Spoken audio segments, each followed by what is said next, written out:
She had no name. Her fingerprints had been altered so they could not be read.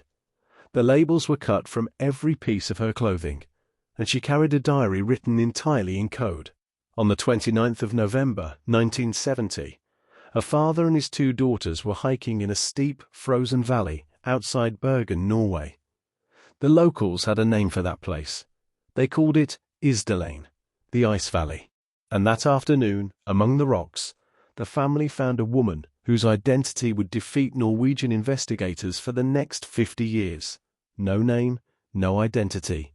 And every clue she left behind seemed designed to make sure it stayed that way. This was not a case of a missing wallet or a forgotten purse. Whoever she was, someone had gone to extraordinary lengths to erase her.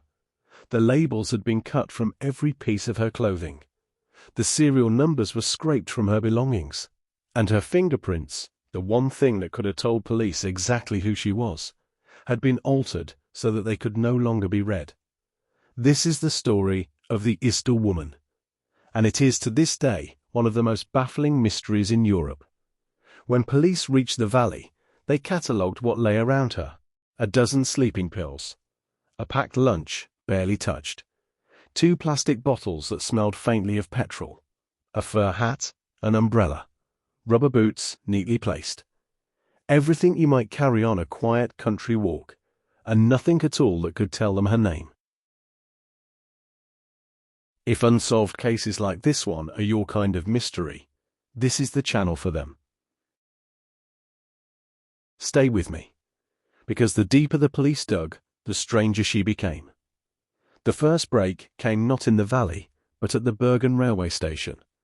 In the left luggage office, police found 2 suitcases no one had claimed. They were hers. Inside was a portrait of a woman who travelled light and travelled often. Clothes, again, with every label cut out. A pair of sunglasses, a comb, foreign banknotes from half a dozen countries, German marks, Norwegian kroner, British, Swiss, and Belgian money, all mixed together. And tucked among her things, a small notebook. When investigators opened it, the pages were filled not with words, but with code. Columns of letters, strings of numbers. At first glance, the work of someone hiding secrets. For weeks, code breakers stared at it, and then the pattern cracked. Investigators decoded it as a travel log. Each line was a date and a place. Quietly, methodically, she had recorded cities she had passed through across Europe. Places like Paris, Hamburg, and Basel, written in a private shorthand so that no one but her could read where she had been. The question was no longer just who she was, it was what she had been doing. Detectives traced her steps backward through the hotels she had stayed in, and in the registers, the same woman kept signing in, under different names: Genevieve, Claudia, Vera, Alexia, Fenella, Elizabeth, name after name, nationality after nationality. By the time they finished, investigators had documented at least 9 separate identities she had used, each a different person on paper, several backed by forged travel papers. She would check in, stay a few nights, then ask to change rooms, as if she never wanted to be in the same place twice. Staff remembered her speaking German, French, English, and Flemish, switching between them with ease. The people who met her remembered a woman who was careful, polite, and impossible to pin down. One guest recalled her saying, almost in passing, that she would be leaving in a few days. Others said she ate alone, kept her curtains drawn, and seemed to be watching the door.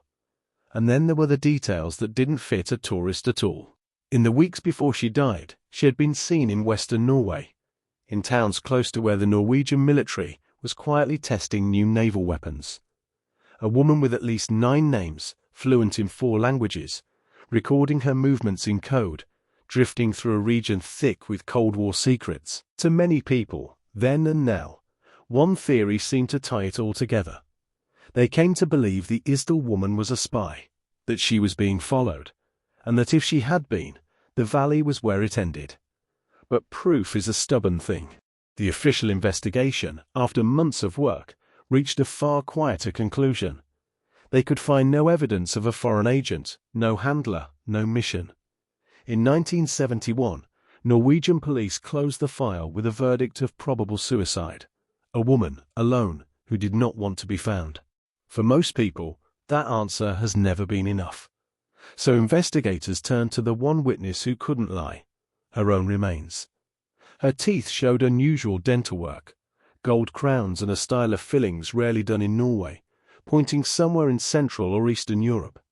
Decades later, scientists went further.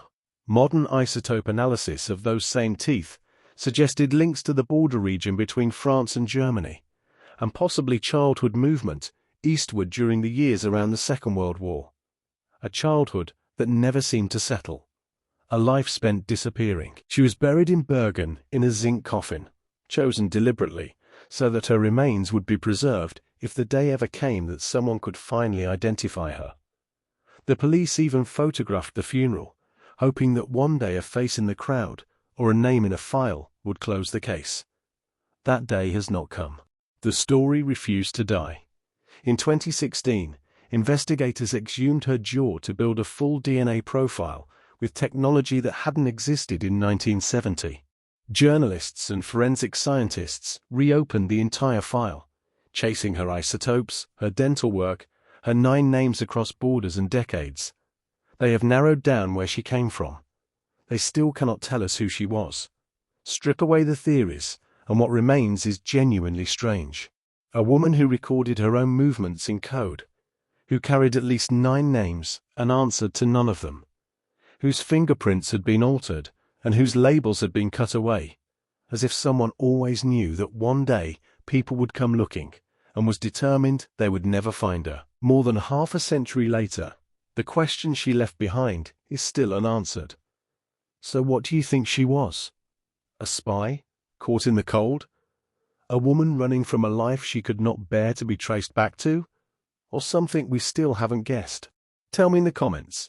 And if you want more cases the world gave up on, subscribe to Alibi. Because some files are closed. They are not always solved.